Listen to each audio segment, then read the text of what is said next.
Now see, consider this as a current carrying circular ring of radius A. This is the axis of the ring, and on the axis there is a point P which is at a distance x from the center of the ring. But we want to find out what is the formula of magnetic field at point P due to this current carrying coil with the help of Biot-Savart's law. With the help of Biot-Savart's law. But now let us try to understand the diagram first of all, then we'll start the derivation. So you consider the ring like this. ये ring है ना, वो ऐसा है, बराबर, और current जो है ना वो इस मैनर में है। यहाँ से देखो तो कौन सा डायरेक्शन हुआ, एंटी क्लॉकवाइज, लेकिन ये साइड व्यू है, हमें लेना है इसका फ्रंट व्यू, तो करंट इस मैनर में आएगा, बराबर। अब हमें करंट एलिमेंट डायरेक्शन देखना है, तो करंट के डायरेक्शन से मान लो कोई पॉइंट यहाँ पर ऊपर है टॉप पर, तो वहां से अगर मैं टेंजेंट ड्रॉ करूंगा that will give you current element direction. So this will be the direction, ऐसा आएगा। तो इस पॉइंट से टेंजेंट ड्रॉ करो तो बाहर आएगा ऐसा। सो ये आपका पहला करंट एलिमेंट वेक्टर, जो मैंने ऐसा थोड़ा सा टिल्टेड बताया, क्योंकि एक्चुअल पूरा अरेंजमेंट है 3 डायमेंशन में, लेकिन बोर्ड हमारे पास होता है 2 डायमेंशन, तो एक्चुअल ये आईएल वेक्टर ऐसे बाहर आएगा, तो करंट भी नीचे से अंदर जाएगा, तो वहां का आईएल वेक्टर कुछ इस तरह से होगा। सो ऐसा अरेंजमेंट आपको विजुअलाइज करना है। Done. So this are the 2 IL vector. तो एक आईएल वेक्टर मैंने ऐसा क्रॉस बताया, तो दूसरा ऐसा मैंने अंदर जाते बताया। ये डायग्राम समझ में आया आपको? Clear? Okay, now this r is nothing but position vector of this point P with respect to current element ideal vector. R is the position vector of point P with respect to current element vector. तो आप visualise करो कि IL vector यहाँ पर आ रहा था ऐसे इस तरह से, और पोजीशन वेक्टर ऐसा है tilted. Can anyone tell me what is the angle between IL vector and R vector? What is the angle between IL vector and R vector? The correct answer is 90. देखो ये दोनों angle कैसा हुआ, अभी देखो तो 90 हुआ, और ये जो आर वेक्टर है वो थोड़ा सा ऐसा टिल्टेड है, पर क्या फर्क पड़ेगा, हमको तो यही एंगल देखना है। अब ये मार्कर ऐसा हो कि ऐसा हो, रोटेट होता हो, पर रोटेट होगा लेकिन इसके रिस्पेक्ट से तो 90 एंगल बनेगा। यहां से आपको देखेंगे, देखो ये ऐसा है 90 डिग्री। अब इस मार्कर को मैं ऐसा रखूं या ऐसा टिल्ट करूं, रहेगा तो 90 ना, बराबर। आइडियल वेक्टर है, आइडियल वेक्टर और आर वेक्टर के बीच में एंगल 90 है। हाँ जी, क्यों था? ये मत देख, ये तो प्रॉब्लम है, ये 2D है। आइडियल ने ये 90 डिग्री था ना टेंजेंट, ये हुआ आइडियल वेक्टर, ये आर वेक्टर ऐसा टिल्टेड है, देख ऐसा है।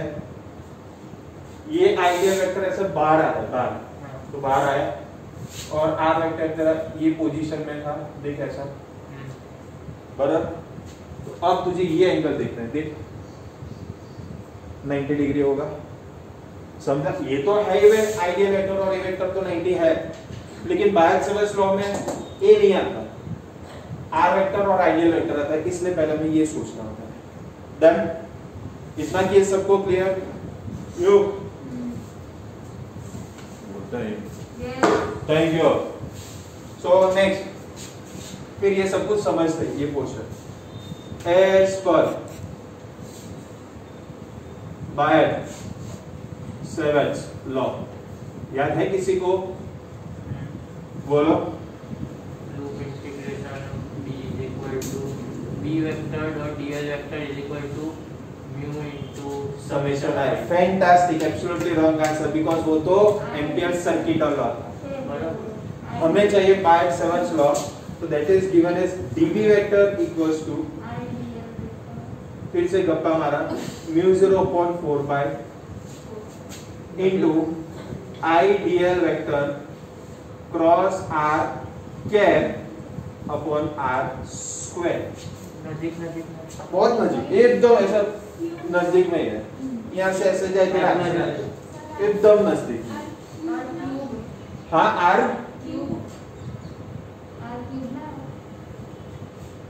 खूनी अत्याचारी पापी लोगों, अगर यहाँ पर कैप निकाल के मैं वेक्टर रखता हूं तो यहाँ पर क्यूब आता है।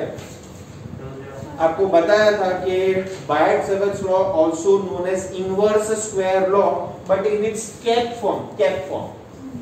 चलो ये रखते हैं, मुझे कोई प्रॉब्लम नहीं।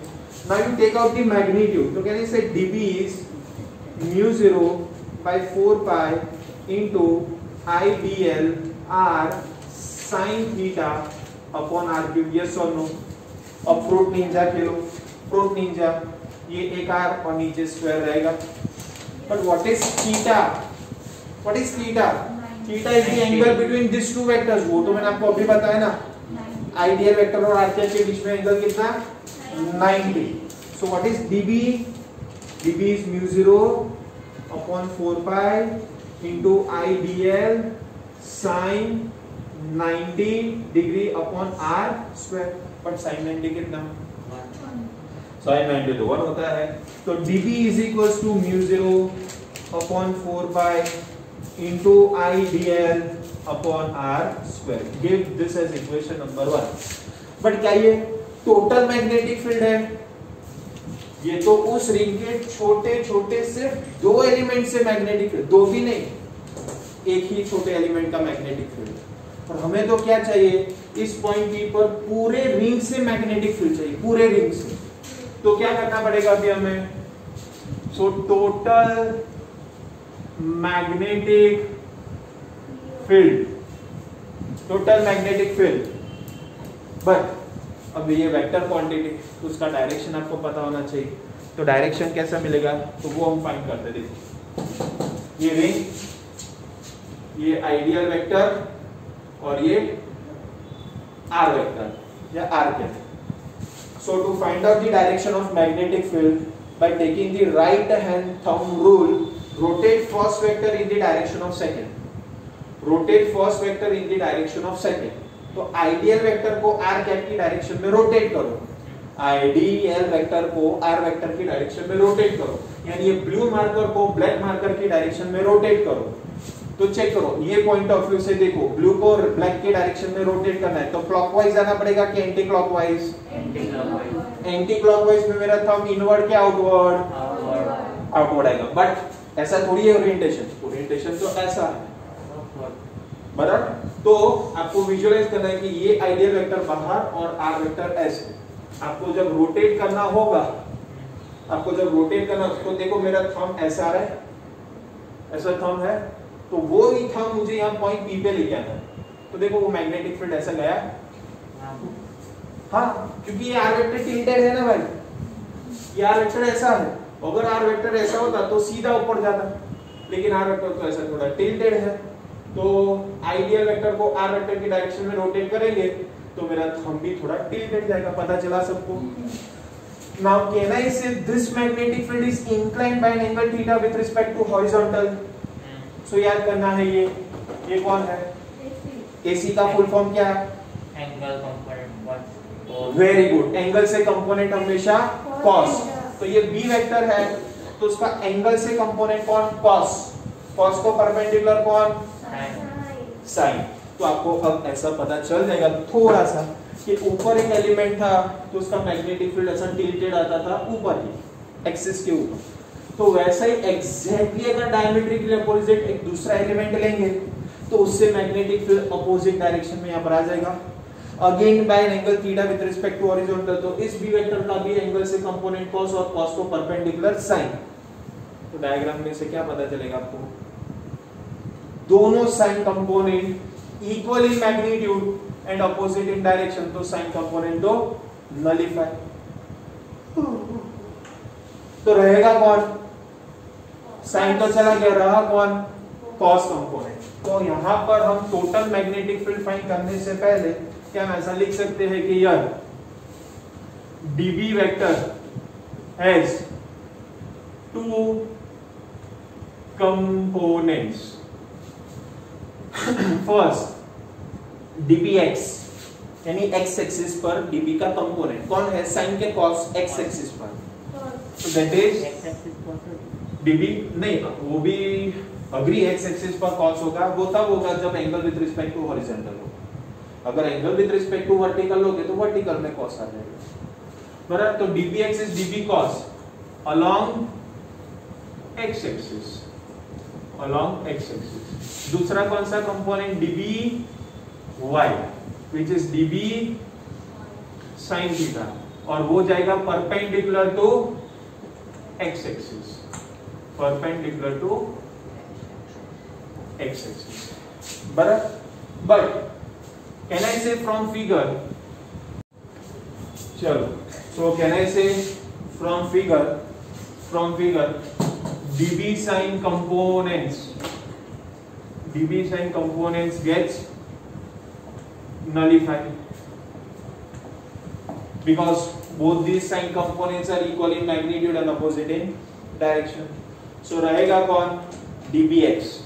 So now we can find out total magnetic field.